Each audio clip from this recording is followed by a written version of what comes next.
নমস্কার বন্ধুরা, জ্ঞানামৃত মোটিভেশনাল চ্যানেলে আপনাদের সকলকে জানাই সাদর আমন্ত্রণ।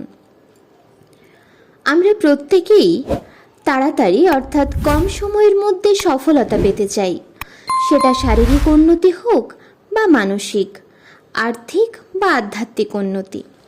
স্বামীজি বলেছেন শরীর বা দেহ গঠন করতে, শরীর ঠিক থাকলে মনও ভালো থাকবে।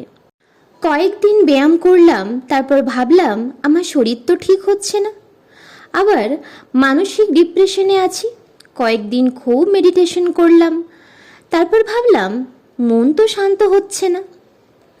কিন্তু আমাদেরকে বুঝতে হবে সব কিছুরই একটা সময় আছে, নির্দিষ্ট নিয়ম আছে। সেগুলো ঠিক ঠিক মেনে চললেই আমরা তাড়াতাড়ি আমাদের লক্ষ্যে পৌঁছতে পারবো।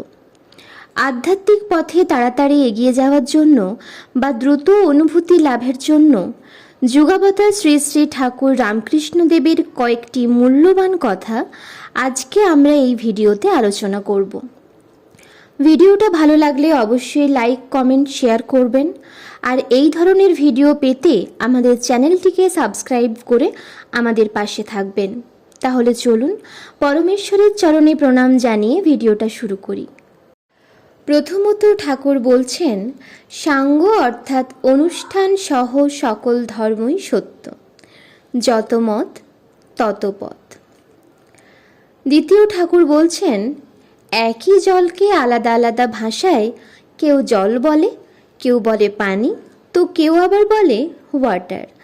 জলে স্নান করে, জল পান করে পরিতৃপ্ত হয়। সেই রকম নানা ধর্মমতের মানুষ সেই একই সচ্চিদানন্দকে কেউ বলে ভগবান, কেউ বলে গড, কেউ আবার বলে আল্লাহ।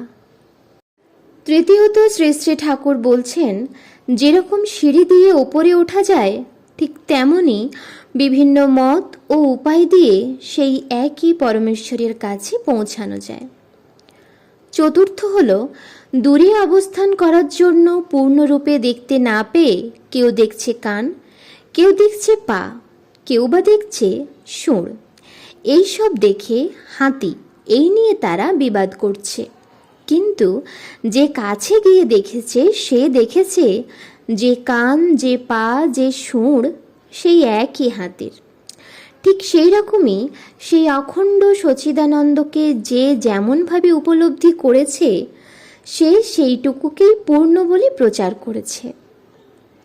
পঞ্চম হলো ভিন্ন ভিন্ন সময়ে গিরগিটির ভিন্ন ভিন্ন রং, কখনো সাদা, কখনো লাল, কখনো বা হলদে। তাই দেখে বিভিন্ন লোকে সিদ্ধান্ত করে বলছে গিরগিটির এই রং। কিন্তু বাগানের মালিক বহুদিন ধরে দেখে আসছে যে গিরগিটি আসলে বহুরূপী, সে নিজের ইচ্ছায় রং পাল্টায়, নানা বর্ণ ধারণ করে। সেই রকমই একই ভগবান মানব জাতির কল্যাণের জন্য যুগে যুগে বহু রূপ ধারণ করে থাকেন।